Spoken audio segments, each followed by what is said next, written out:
Para não perder o costume.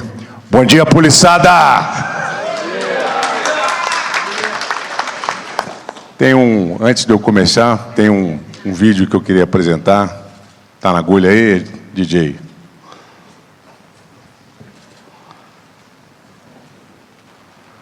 Pode passar? Tá no final? Então tá bom. Então ficar com mais emoção. Não, deixa para o final aí.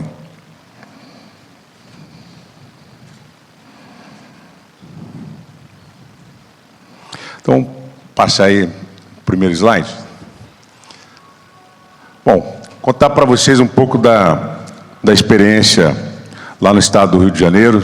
Sei que aqui tem uma diversidade no público, não só policiais, mas também alunos, advogados e profissionais de outras áreas que não a área da segurança pública. Dizer que, quando assumimos o estado do Rio de Janeiro, nós tínhamos uma situação de crise financeira total. A perspectiva, e o Bernardo estava conversando comigo hoje de manhã, era não ter dinheiro para pagar o salário do servidor no mês de abril. Então, nós assumimos o estado uma situação de crise financeira total. Esse ano, conseguimos chegar ao final do ano, pagando o salário em dia, vou pagar o 13º no dia 2 de dezembro, vou pagar o salário no 10º dia útil de dezembro e ainda vou pagar no dia 6 de janeiro o salário do início do ano.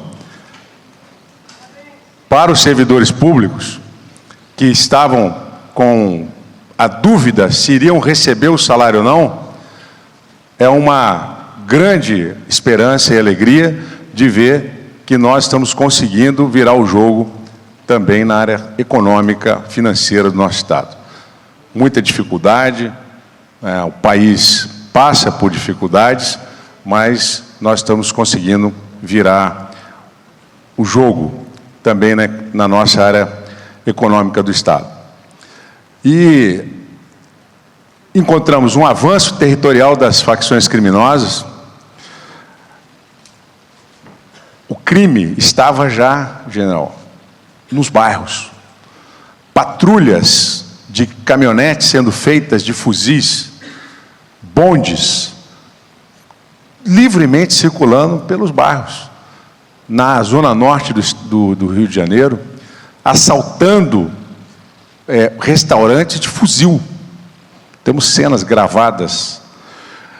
O crime estava tomando espaço do poder. E nós encontramos uma situação onde as pessoas estavam morrendo nas ruas simplesmente porque não tinham dinheiro da carteira. Não tem dinheiro? Mata. Pá.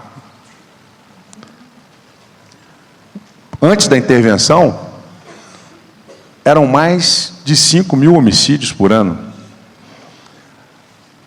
Com a intervenção, tivemos uma redução significativa e este ano uma redução ainda maior nos índices de criminalidade. Falta de investimento na segurança e abandono das comunidades. Esse é um ponto muito delicado.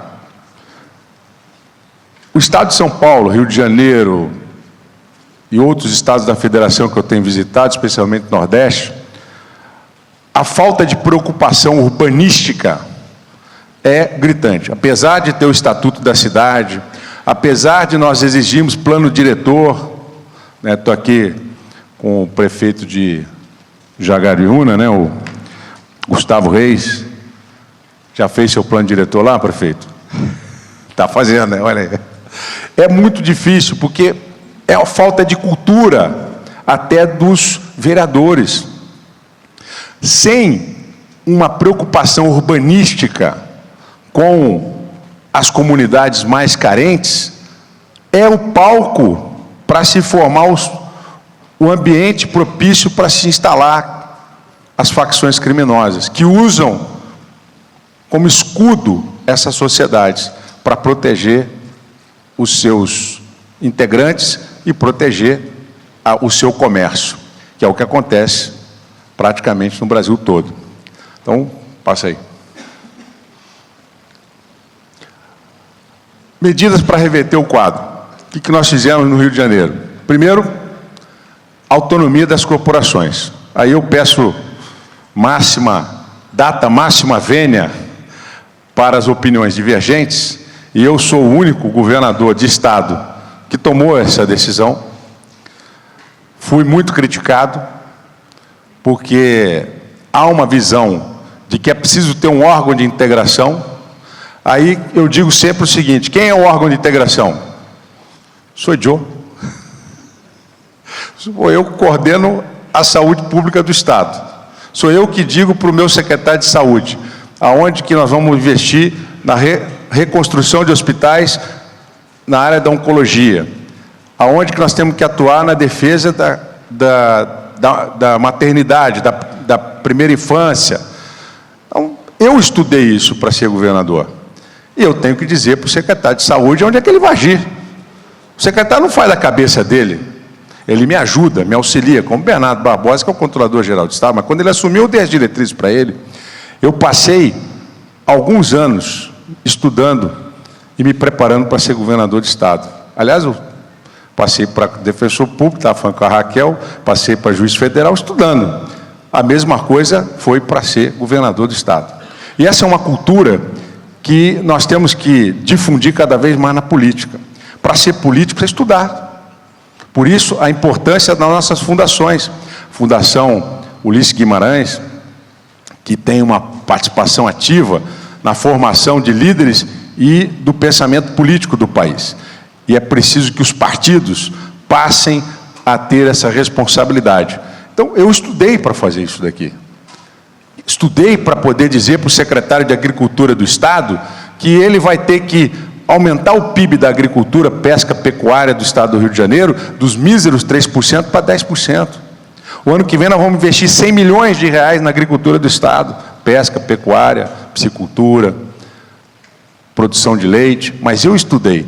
Então, quando me perguntaram, como é que o senhor vai coordenar a Polícia Civil e Polícia Militar, eu falei assim, simplesmente não atrapalhando. Deixar a polícia fazer o trabalho que ela sabe fazer. Não sou eu que vou dizer para o bombeiro como é que ele apaga incêndio. Não sou eu que vou dizer para a Polícia Militar como é que ela se comporta no território para poder fazer o policiamento ostensivo. Posso dar meu espetáculo na Polícia Judiciária porque tenho expertise para tanto. Mas, fundamentalmente, o que nós fizemos no Estado do Rio de Janeiro foi dar autonomia às corporações e impedir, aí é o meu papel de estadista, que haja interferências políticas nas estruturas das polícias. Delegado não pode ser indicado por prefeito, desculpa. Mas eu gosto tanto da doutora Raquel, ela não pode ser delegada aqui na minha cidade. Se o secretário de Polícia Civil fizer isso, ele está exonerado. A doutora Raquel pode até ir, mas ele está exonerado. Foi a conversa que eu tive com ele. Falei, senhor delegado Marco Vinícius, o senhor terá autonomia e independência, mas se um delegado seu tiver indicação política, o senhor está exonerado. Porque é uma linha vital a independência. Na hora que o secretário da Polícia Civil precisa fazer uma operação e articular as várias delegacias, ele tem que ter a corporação na mão. E aí, quando ele chama o delegado, ele vai dizer, não, peraí, eu tenho a indicação aqui do deputado, do prefeito. Não, você não manda em mim. Começou uma investigação na Câmara de Vereadores. Não, essa Câmara não dá, porque o cara é parceiro, não pode investigar, não sei o quê. Eu sempre digo o seguinte, eu não tenho bandido de estimação, seja de distintivo ou de uniforme. Então é preciso ter responsabilidade.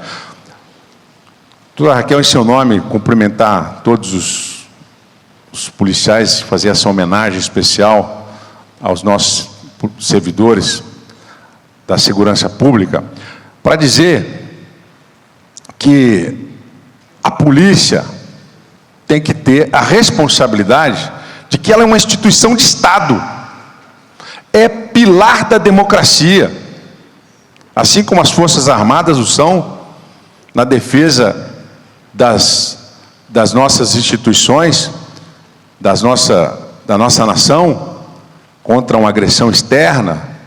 Mas a polícia civil e militar também tem o seu papel de sustentação da democracia.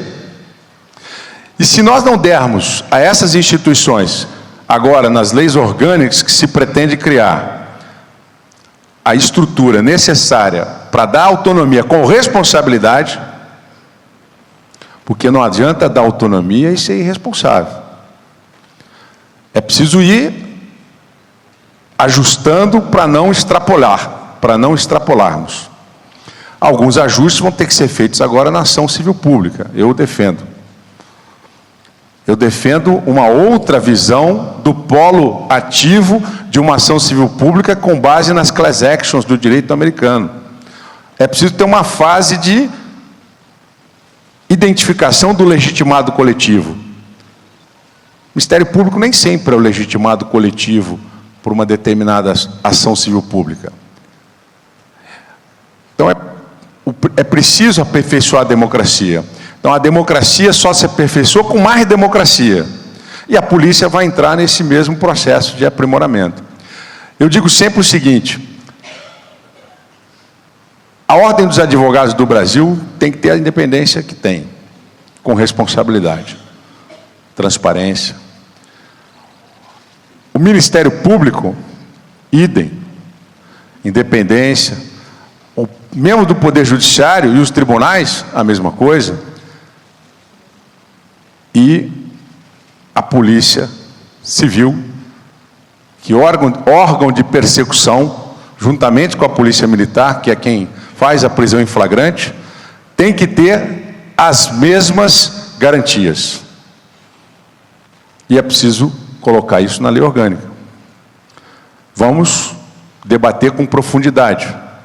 Delegados têm que ter, assim como policiais, garantias de que não sofrerão qualquer perseguição por conta do seu trabalho. E no Rio de Janeiro, eu estou dando essa garantia. Mas é preciso que isso seja uma política de Estado e não de governo. E por isso, a importância das leis orgânicas. Além da autonomia das corporações, e na Polícia Militar a mesma coisa. O comandante da Polícia Militar e o Estado-Maior da Polícia Militar não sofre interferência política. Mesma coisa, chega um prefeito para mim: pô, governador, eu gosto tanto desse comandante de batalhão. Azar o seu. Você tem que negociar com o Estado-Maior. Se eles entenderem que ele atende os requisitos para a missão naquele batalhão.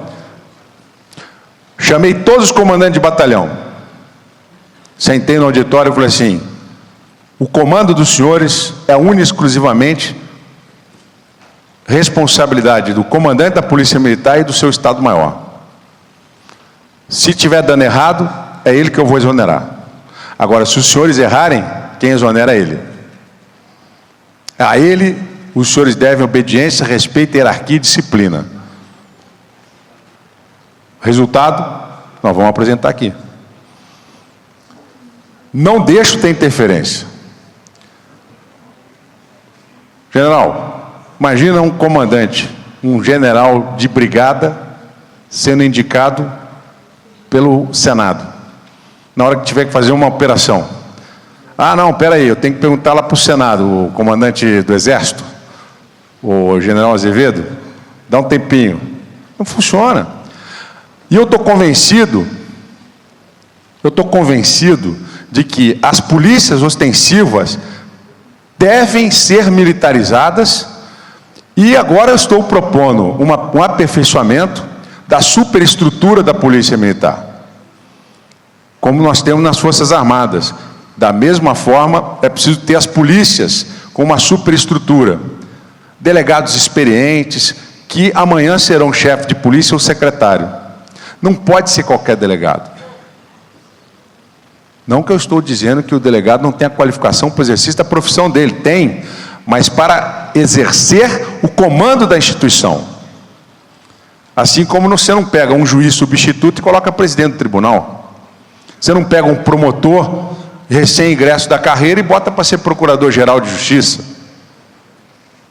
É preciso ter maturidade, amadurecimento, conhecer as estruturas e ter uma doutrina de aplicabilidade institucional, com experiência. Por isso, na lei orgânica, é preciso identificar uma categoria de delegados que somente esses poderão ser escolhidos para serem, pode ser por uma lista tríplice, delegados, chefes de polícia ou secretários. Da mesma forma, a polícia militar.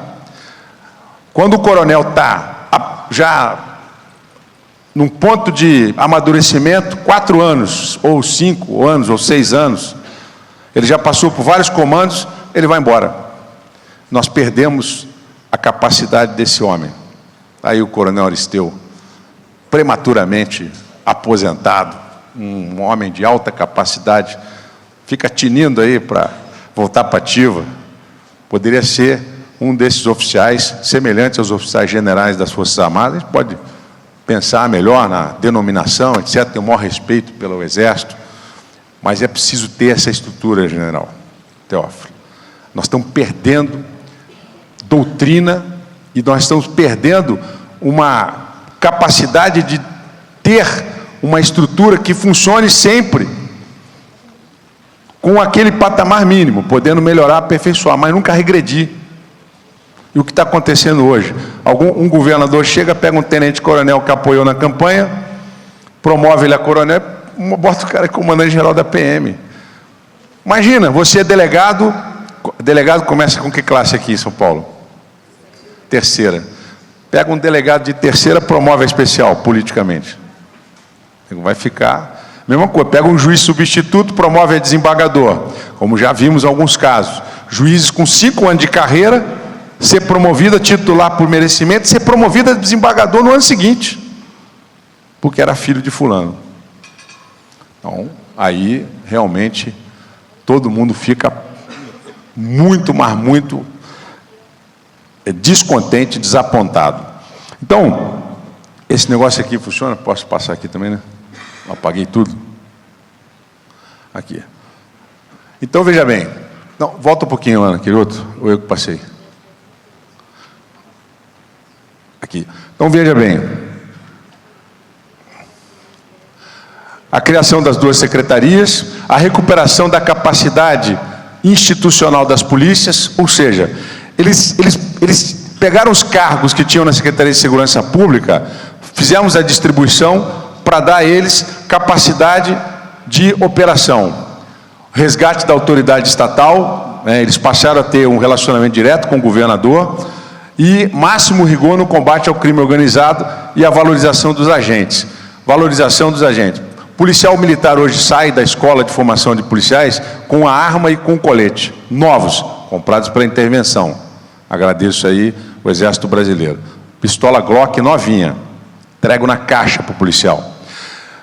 Melhoramos o regime adicional de serviço, RAIS. Não dá para dar aumento para o policial, o que era? R$100 passou para 300. Então, o policial não precisa fazer bico.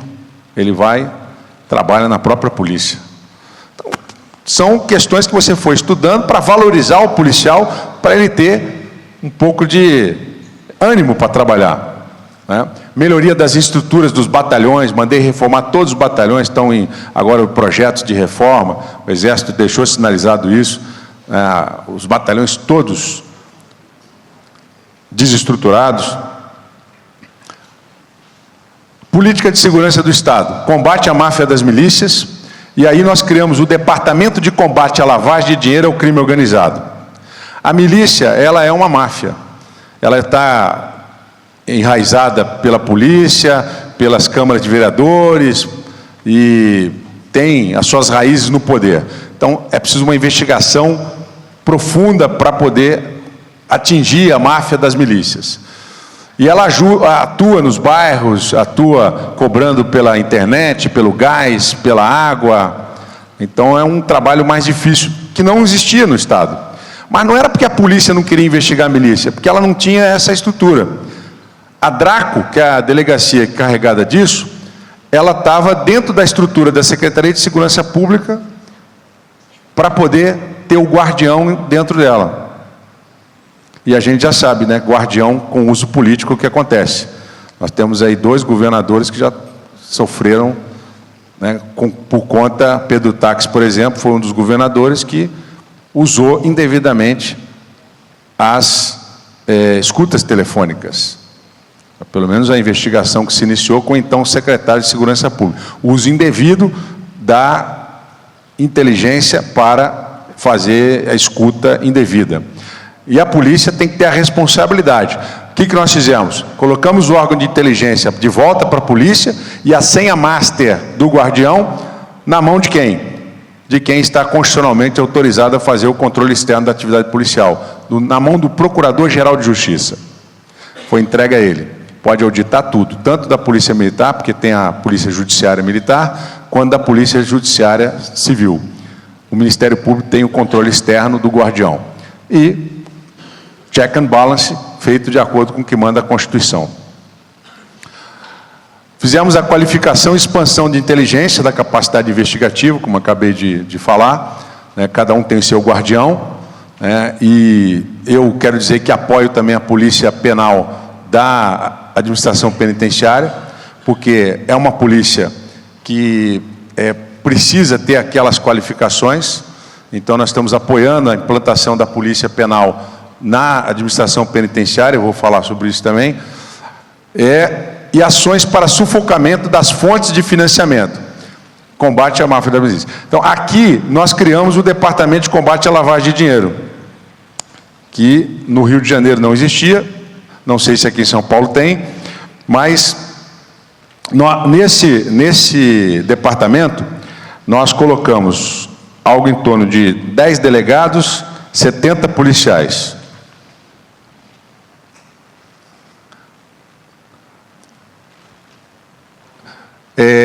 Antes de eu falar sobre isso, esforços integrados entre as polícias civil e militar. A Polícia Civil, quando ela vai fazer uma operação com nas comunidades, ela entender conveniente, ela chama a Polícia Militar para fazer junto.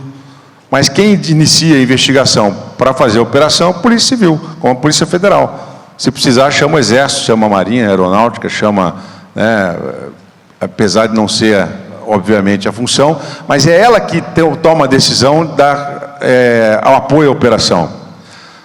Então, precisa de integração. E a Polícia Militar tem um trabalho extensivo dela, né?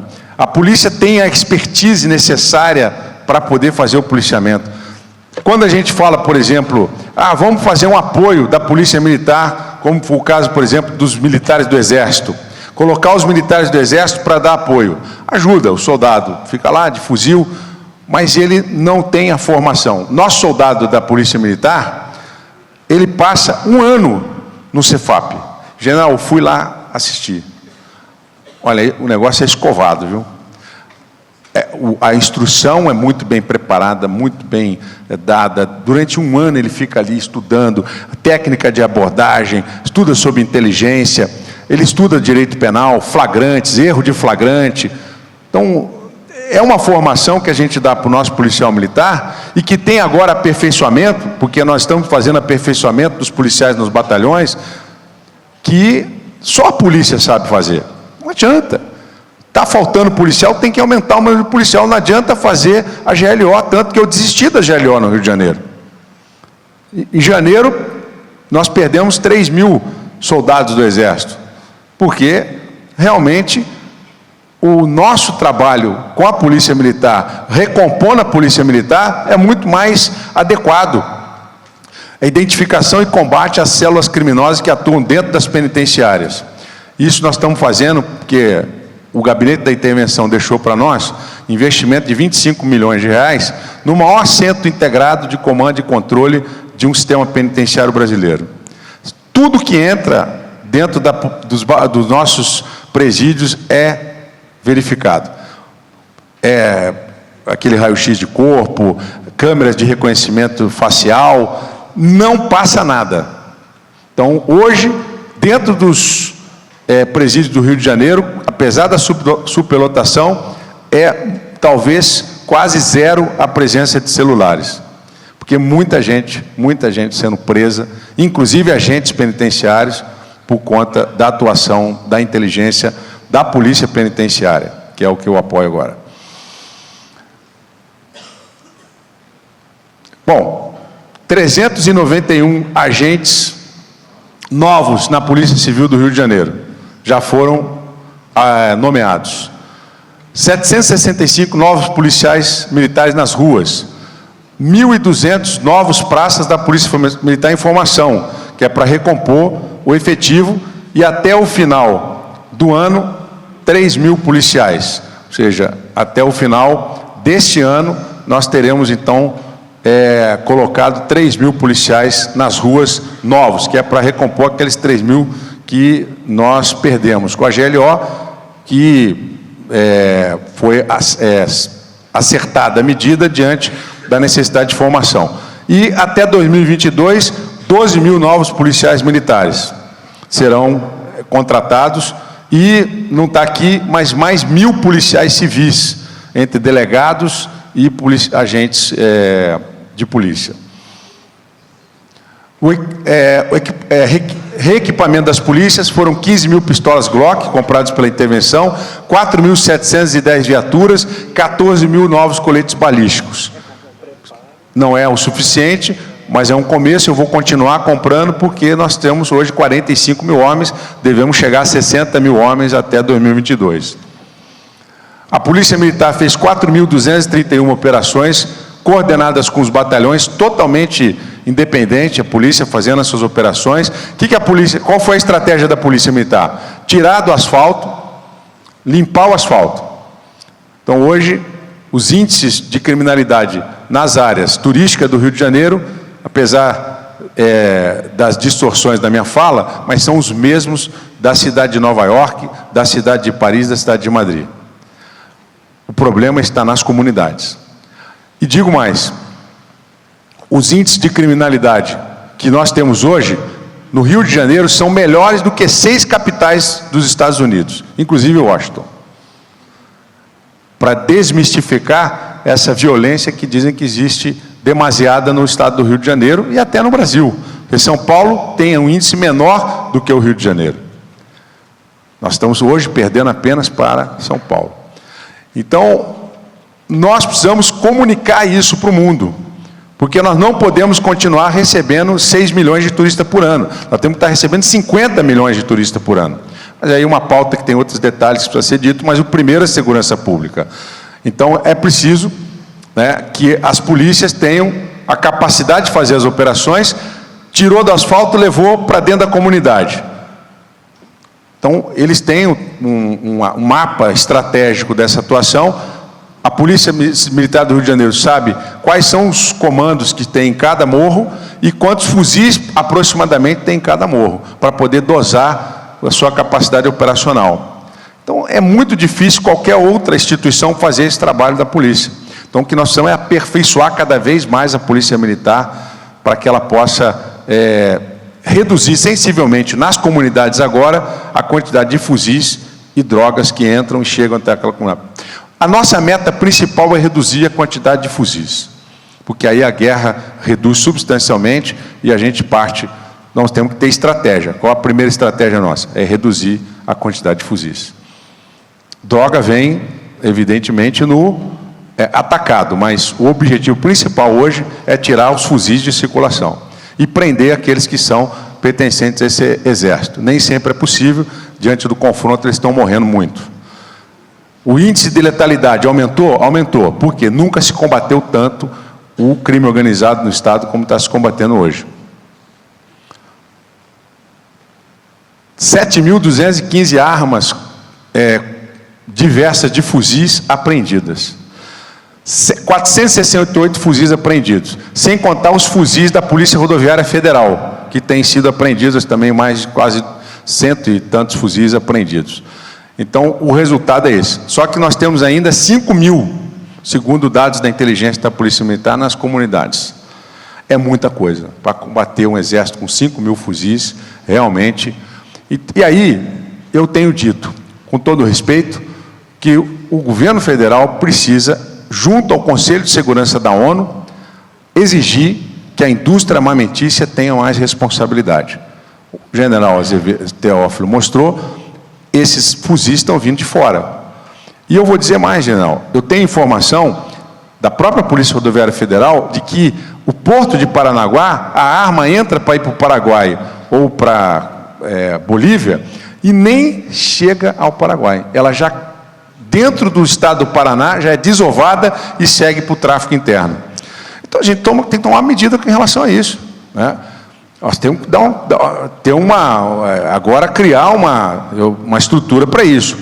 E uma das questões importantes que eu venho pedindo ao ministro Sérgio Moro é a integração da Polícia Federal com a Polícia Civil. Em Angra dos Reis, por exemplo, nós temos um delegado da Polícia Federal em Angra dos Reis, onde tem aquela quantidade de tráfico. O ministro Sérgio Moro falou para mim, vou te dar 60 policiais da Guarda Nacional. Eu falei, não adianta. Porque só quem sabe fazer esse trabalho da Polícia Militar é a própria Polícia Militar. Não sei que você deu meus 60 que eu te dei lá para a Guarda Nacional. Porque a Polícia Militar do Rio de Janeiro, somente ela consegue agir no estado do Rio. E aí eu disse ao ministro, falei, vamos fazer integração. O procurador doutor Igor, lá de Angra, estou dando exemplo de Angra, chegou, me procurou, o procurador da República, falou assim, vamos fazer um convênio. Tem um delegado da Polícia Federal e eu tenho 6 da Polícia Civil. Por quê? Começa uma operação na Polícia Civil de tráfico de lavagem de dinheiro. Você começa aqui na Civil do Rio de Janeiro, de São Paulo. Aí, lá no Rio, nós temos uma operação com 300. Aqui você vai começar, vai estar 200. De repente, quando a Polícia Federal começar a ver que tem tráfico internacional e com a lavagem de dinheiro, competência da Justiça Federal, tira tudo da Polícia Civil, dá a mão de um delegado e a gente sabe, vai ter que começar do zero. Eu fui juiz, pego um processo desse tamanho, eu vou ter que estudar o processo todo. Não adianta, eu vou voltar lá para a capa, né? E aí atrasa a investigação. Então, se tiver essa sinergia, começou a investigação, já sabe que vai para a Justiça Federal. A Justiça Federal de São Paulo, do Rio de Janeiro, por exemplo, tem várias especializadas na lavagem de dinheiro. E nós temos juízes que estão trabalhando com isso há anos, há décadas, né? E que o processo não pode sair da mão de um para ir para a mão do outro, porque aí tem aquele negócio também, né? Pô, trabalhei para caramba, quem vai colher os louros agora é a Polícia Federal. Então, tem a questão da vaidade humana, e é óbvio, a instituição tem que ser prestigiada. Então, se a Polícia Federal estiver junto com a Polícia Civil, ainda que a competência vá para a Justiça Federal, o trabalho é conjunto. E a lavagem de dinheiro que está sendo realizada hoje no Rio de Janeiro tem inclusive a atuação do Hezbollah. Nós temos um preso, que nós estamos tentando fazer ele colaborar, mas ele é agente do Hezbollah. A lavagem de dinheiro do tráfico está indo para o Hezbollah, e do tráfico de armas, inclusive.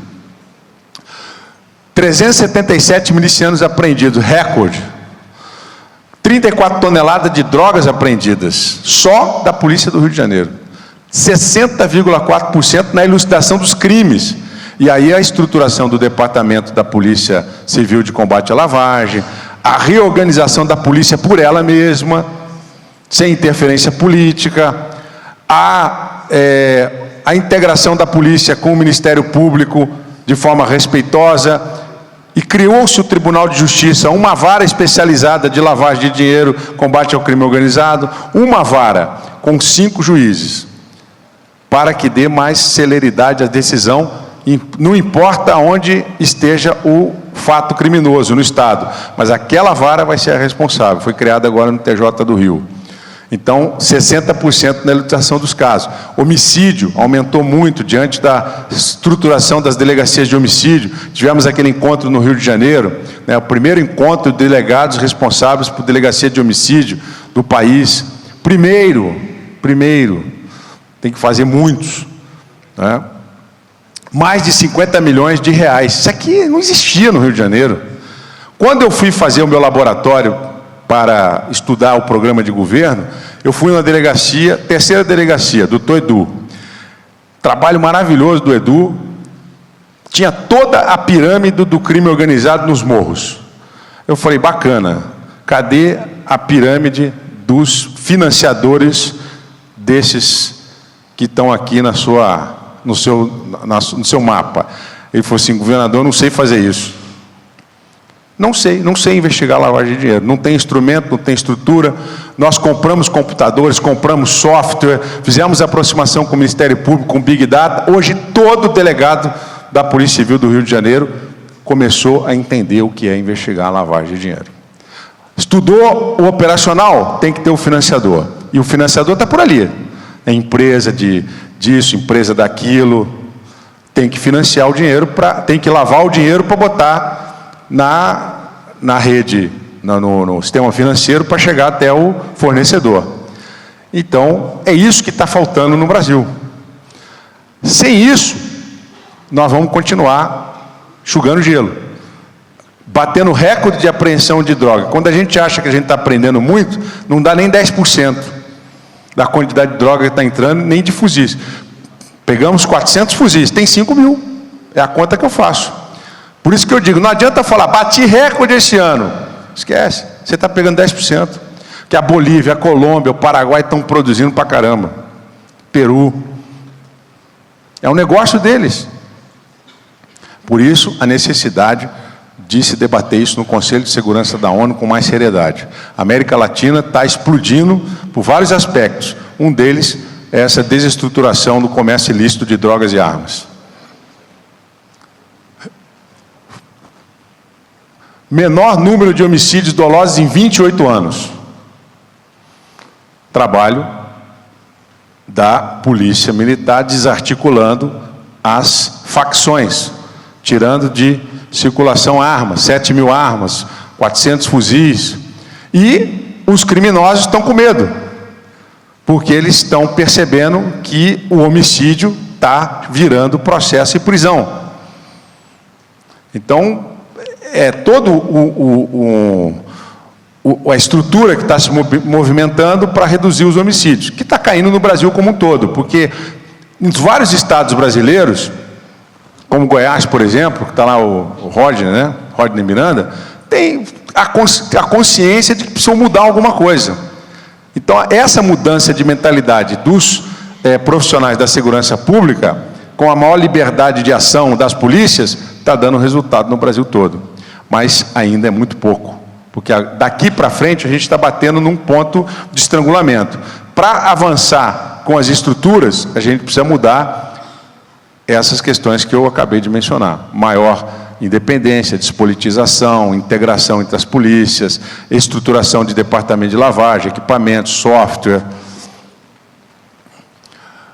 24% a menos o número de roubos. Ainda é muito. 44 para 33. Outubro de 2019 a outubro de 2018. 29% a menos de roubo de veículo. O menor número para o período desde 2017. Mas nós vamos avançar mais. Combatendo o receptador, combatendo o desmanche, combatendo com rigor a venda de peças ilegal. A Polícia Civil agora está se estruturando para poder, o ano que vem, fazer grandes operações em desmanches. Queda no roubo de carga. Esse daqui, o ano que vem, vai tomar uma paulada dura. Sexta-feira eu estou lançando o programa Segurança Presente nas Estradas. Vai ser um programa que vai contar com 500 milhões de reais, polícia especializada, fechamento dos corredores de carga, helicópteros, serão 3 a 6 helicópteros atuando, motos de alta velocidade, e roubo de carga no Rio de Janeiro vai ficar muito, mas muito difícil. Já reduzimos muito. O frete para o Rio de Janeiro era de 25 mil reais, caiu para metade. Seguro de carro em Niterói, por exemplo, caiu pela metade. Então, é o resultado para a sociedade. Mas o ano que vem, o roubo de carga no Rio de Janeiro vai ter uma queda substancial por esse programa que nós vamos implementar. Da onde a gente vai pegar os 500 milhões? O prejuízo das empresas esse ano foi de 8 bilhões de reais. E o Estado perdeu 2 em termos de tributos. Então, criamos um fundo. o fundo foi aprovado na Assembleia Legislativa, as empresas vão doar 500 milhões para esse fundo. E esse fundo será integralmente utilizado no programa de segurança presente nas estradas. Queda no latrocínio. Latrocínio 36%, 95% eram 149%. Ampliação do programa Segurança Presente. Esse é um programa exclusivo do Rio de Janeiro. É um programa que a gente utiliza nas áreas comerciais. Então, eu contrato militares das Forças Armadas, né? Nós temos hoje algo de 2.000. Esses 2.000 poderiam estar no tráfico, eles vão trabalhar no Segurança Presente, ganham R$ 3.500 por mês. Trabalham juntamente com a Polícia Militar em áreas de comércio. E aí reduz sensivelmente o crime naquela localidade. As famílias podem ir para o restaurante, podem ir para as ruas, para as calçadões. Com isso, incrementa o comércio, melhora a empregabilidade. E é um programa que tem assistente social para tirar morador de rua. É um programa que tem assistente social para tirar aquela pessoa que é dependente químico, que está na rua, o cracudo. E nós temos conseguido avanços consideráveis. Eram 8 bases, hoje são 18 bases, e até o final do nosso governo, nós teremos bases em todas as áreas comerciais do Estado. Botafogo, Bangu, Laranjeiras, Ipanema, Próxima, Barra da Tijuca, Grajaú e Vila Isabel. A ampliação do programa de segurança presente resulta em 14.000 presos em flagrante, 3.953 mandados de prisão cumpridos, ali no comércio. O cara está passando, câmerazinha de reconhecimento facial, opa, vem cá. Mandado de prisão em aberto. Então, 137.733 atendimentos para assistentes sociais. Tirar o cara da rua, dar dignidade para ele, estender a mão amiga. Então, é um trabalho que o Segurança Presente faz, que o policial militar não precisa fazer. Aí a gente tira a polícia militar daquela área, coloca para áreas que são necessárias à atuação daquele profissional de maior capacidade técnica. Bom, aí eu estou falando do roubo de carga, já me adiantei. Nós vamos combater agora o roubo de cargas, aumentar a pressão sobre o contrabando e produtos piratas, como combustível principalmente. Esse é um programa que vai se iniciar o ano que vem. Bom, isso aí é um resultado, um retrato das comunidades do Rio de Janeiro. Eu quero finalizar, vou passar um vídeo aqui para vocês, mas dizer que é muito importante que nós aproveitemos esse momento para realmente fazer caminhar essa lei orgânica das polícias civil e militar. O general Azevedo tem dado todo o apoio ao nosso GSI para construir uma solução para essa estrutura que deve ter a Polícia Militar na perpetuação de uma doutrina, de uma dogmática operacional que se perde e a todo governo novo ela se renova e de forma cada vez mais diferente uma da outra. Aí ninguém aguenta isso, né? Então, nós estamos trabalhando para ter isso. E, da mesma forma, a Polícia Civil. É preciso que aqueles mais experientes, aquele que tem um conhecimento mais profundo da instituição, ele esteja preparado para amanhã ele ser o líder. Nós precisamos ter líderes preparados. Porque, com todo respeito, às vezes o sujeito é bem intencionado, mas ele é um delegado novo. Ele é um delegado que se politizou demais. Isso é muito complicado, né? Porque hoje o delegado ele pode ser candidato mesmo sem deixar o cargo. Isso é bom, mas ao mesmo tempo é ruim, porque acaba tendo uma certa rede de relacionamento político que pode atrapalhar no trabalho doutrinário e operacional da polícia lá na frente. Aí esse sujeito vira chefe de polícia. Não, mas peraí, aquele delegado ali investigou o fulano, bota ele lá em... lá onde é ruim para trabalhar aqui em São Paulo. Bota o cara na delegacia lá longe. Então, isso é muito ruim. Lá 25 DP, Então, veja bem, na magistratura hoje é blindado em relação a isso. E recentemente tentaram furar esse bloqueio quando aprovaram, já no Senado aprovaram, a possibilidade do tribunal poder demitir o magistrado. A imprensa faz um carnaval em cima dessa questão. O juiz foi acusado de corrupção e o prêmio que ele ganha é aposentadoria compulsória. Erro.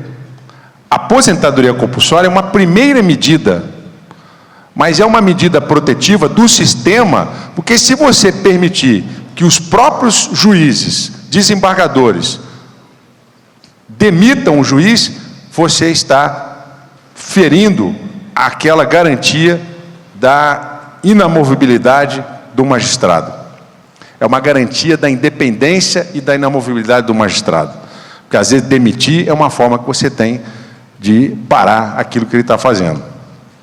E interferências políticas no segundo grau são mais presentes do que no primeiro grau. Uma crítica que eu faço, é válido, mas a promoção ou a nomeação de ministros por conta da atuação de políticos politiza a segunda instância. Mas isso é um assunto delicado para se conversar, muita gente gosta do modelo, eu particularmente não gosto.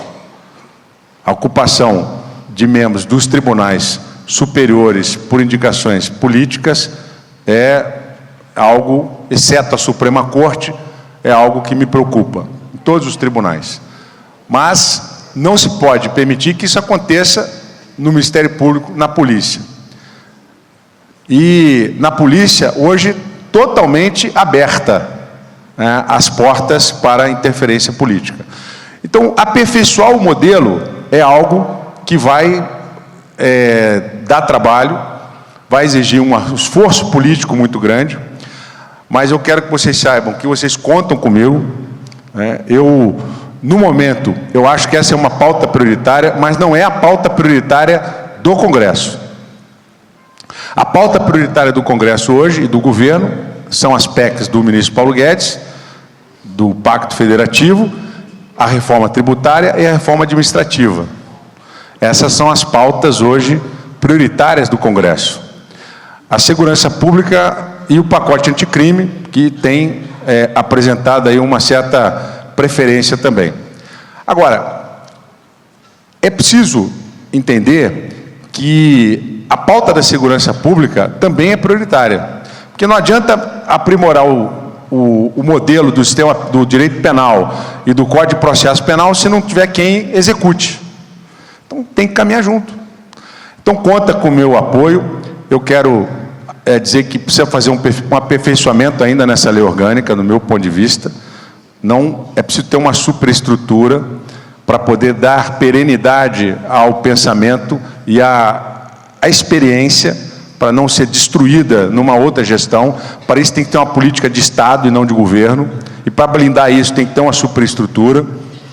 E, para finalizar, nós precisamos ter uma polícia federal ostensiva, que não é a Polícia Federal, mas aqui eu estou trazendo para o debate. A Polícia Rodoviária Federal é o braço ostensivo, como a Polícia Militar. Hoje, quem patrulha a fronteira deveria ser a Polícia Federal. Não tem efetivo para isso. E também nem deveria fazê-lo, no meu ponto de vista. Porque da mesma forma que existe uma expertise na Polícia Militar, também existe uma expertise da Polícia Judiciária que não se misturam. Cada profissional tem seu direcionamento. A estrutura institucional tem um direcionamento. É como você pegar o Exército e colocar na FAB, né? É isso que vai acontecer. Você pegar a Polícia Federal, que tem uma expertise de investigação, para patrulhar a fronteira. Então, hoje, eu vejo que a Polícia Rodoviária Federal deve fazer esse trabalho. Ampliação da Polícia Rodoviária Federal, ter o controle de radar, ela tem radares, inclusive, para poder patrulhar a fronteira. Então, é a minha visão de que a Polícia Rodoviária Federal pode fazer esse papel. Inclusive, a questão da polícia costeira. Hoje, nós praticamente não temos policiamento costeiro. Eu consegui um apoio da Marinha para ter uma embarcação para fazer o policiamento da Baía Guanabara. Mas ali nós teremos que ter pelo menos de 5 a 10. E, inclusive, ali, você estava falando da maré, né, Bernardo? Entra droga direto pelo mar. Então, a polícia militar precisa ter o seu policiamento costeiro, a polícia rodoviária federal, para que a gente tenha os instrumentos para fazer o sistema funcionar. E eu finalizo, e aí é importante falar isso para o senhor, general.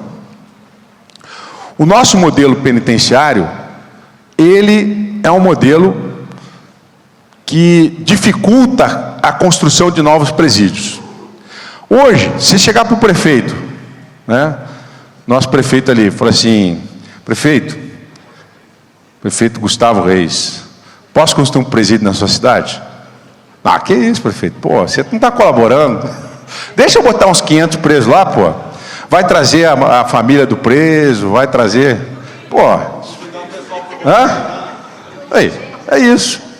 Então, a dificuldade de você botar um presídio num município é absurda. E aí, quando você vai construir o presídio, é para botar 500 pessoas. Nós, no Rio de Janeiro, desenvolvemos um projeto, com base numa tese de doutorado da UNB, que já existe no mundo inteiro, que é o presídio vertical. São 5.000 pessoas no presídio, numa estrutura compacta, com área de banho de sol, com área para trabalho, pode inclusive ser feita concessão daquela área para o trabalho, tem que dar dignidade ao preso. Eu fui defensor público. Eu vou dizer uma coisa para o senhor, general.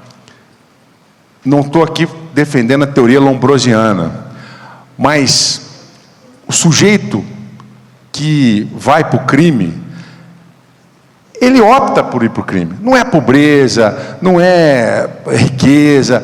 Porque eu já julguei processo de garoto rico da Zona Sul que vendia anfetamina para ganhar um dinheiro bacana.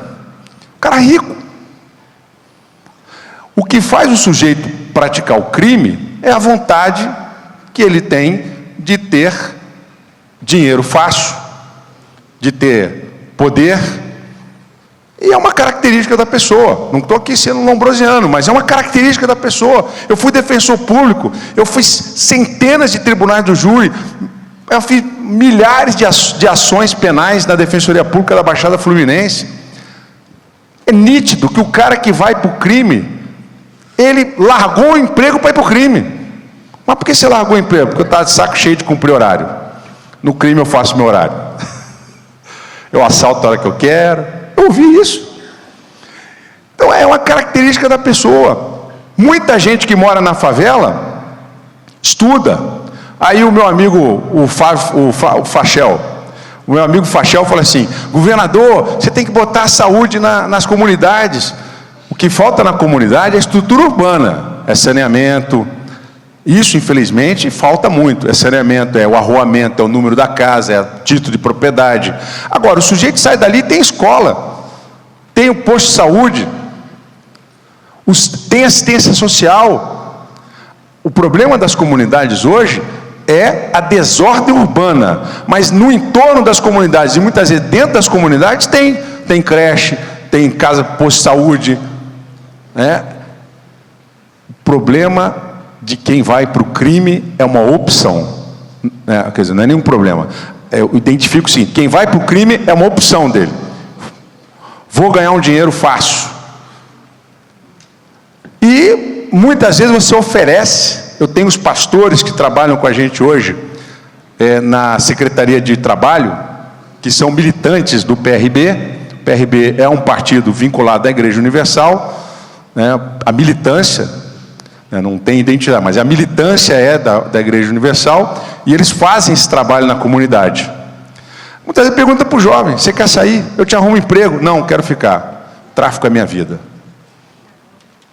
Virou profissão. Eles têm o estatuto do PCC, que é robbildiano. Não, a sociedade lá não está nem aí para você. Bota isso na cabeça dele. Fica aqui, que aqui você vai estar fazendo bem para o teu povo. Mas isso é doutrina robbildiana, plantada pelo PCC, para poder captar doutrinariamente novos parceiros. Por trás disso existe um grande sistema financeiro e empresarial montado, que nós temos que asfixiar, através da lavagem de dinheiro e da parceria da Polícia Federal com a Polícia Civil.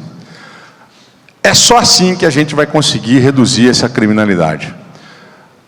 Nós vamos, infelizmente, continuar chovendo no molhado se nós não trabalharmos, no meu ponto de vista, minimamente da forma como eu aqui apresentei. Cada vez mais haverá recrutamento nesse exército. Chicago, para encerrar. Chicago tem índices de criminalidade muito piores do que o Rio de Janeiro, lá nos Estados Unidos. Por quê? Existe uma revolta social, mas lá tem emprego, tem condições. Baltimore, a mesma coisa. Washington, a mesma coisa.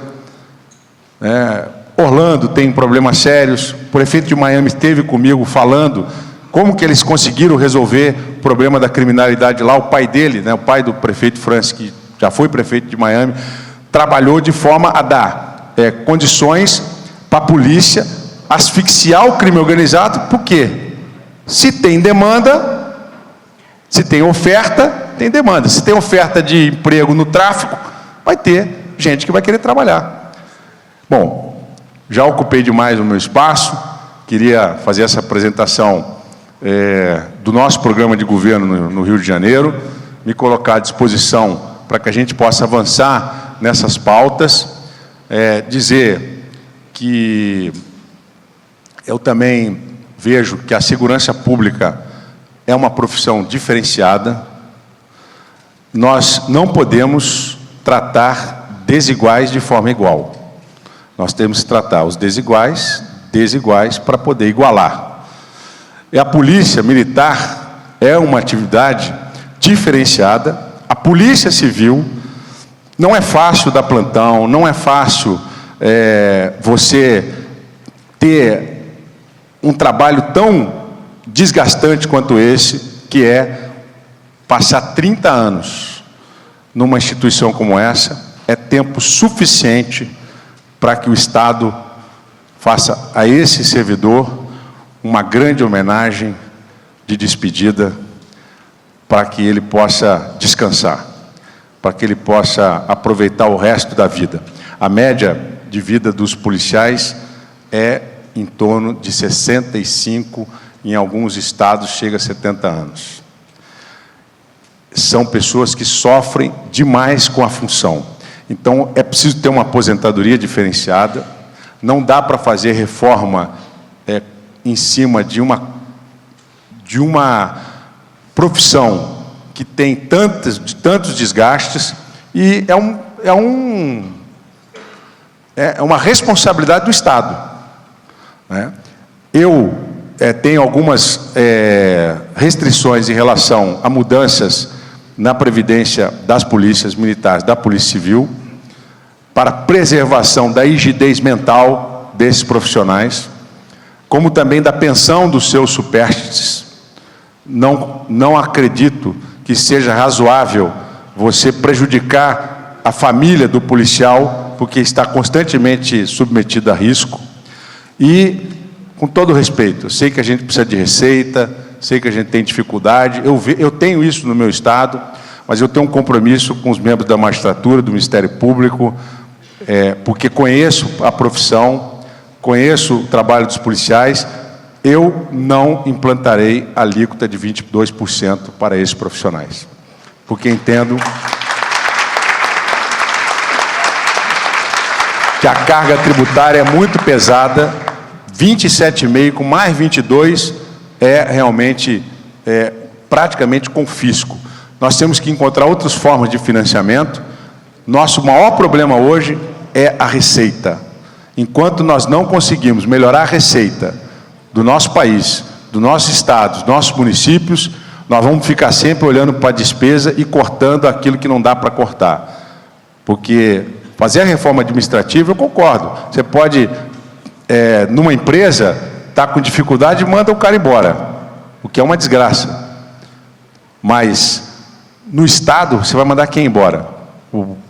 O professor? Vai gerar um problema. Então, a solução que nós estamos buscando, de corte de despesa, é a pior possível. O que nós precisamos encontrar é a solução de aumentar a receita. e aumentar a receita, o Brasil precisa crescer. E para crescer, nós precisamos encontrar os mecanismos para isso. Não vou aqui ficar falando sobre isso agora, mas no Rio de Janeiro, com todas as dificuldades que nós estamos buscando crescer a receita do Estado. E estamos conseguindo. Combatendo a sonegação para evitar o comércio desigual, só isso já nos deu aí algo em torno de 1,5 bilhão a 2 bilhões.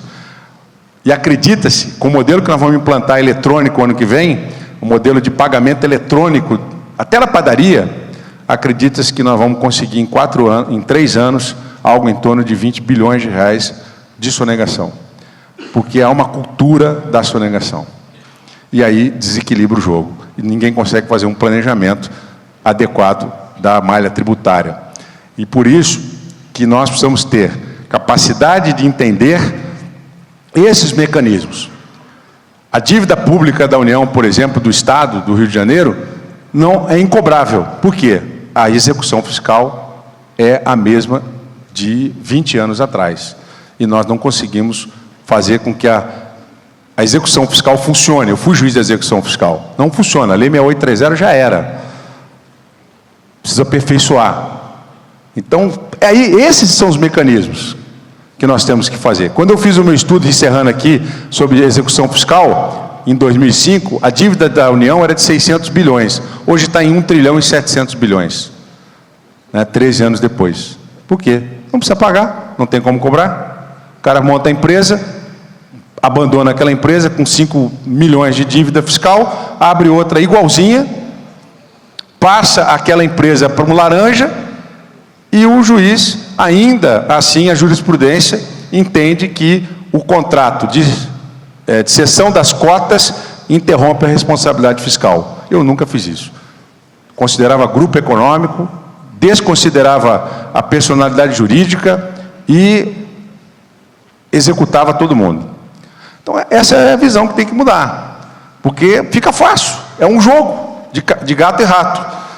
Então, muitas empresas fazem isso. O cara fica 5 anos funcionando, uma grande empresa de prestação de serviço, deixa lá 5, 10 milhões de dívida, monta outra igualzinha, contrata todos os empregados da anterior, deixa só o esqueleto, passa por laranja, você vai executar, resultado.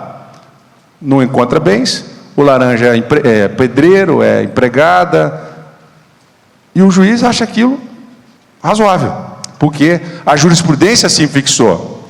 Então, são coisas que nós precisamos mudar, para poder melhorar a capacidade da nossa execução. Então, apenas alguns detalhes do que é possível fazer e que eu acho que o tiro não está indo no lugar certo. Mas, de toda forma, fica aqui o meu apoio para que a gente possa avançar nesse tema fundamental que é a segurança pública, que é um sistema complexo que envolve os presídios, não se pode esquecer dos presídios. Nós temos hoje 2 milhões, aliás, nós temos hoje 700 mil presos, não é isso? Mas apenas metade disso de vagas. Então precisamos construir presídio. E precisamos inovar, precisamos quebrar paradigmas para poder ter rapidez, ter celeridade na solução de problemas tão graves como a segurança, que impede várias outras questões, como o turismo, como investimentos no nosso país. Tá bom? Obrigado pelo convite a todos, bom almoço e até a próxima. O Rio precisava de uma virada.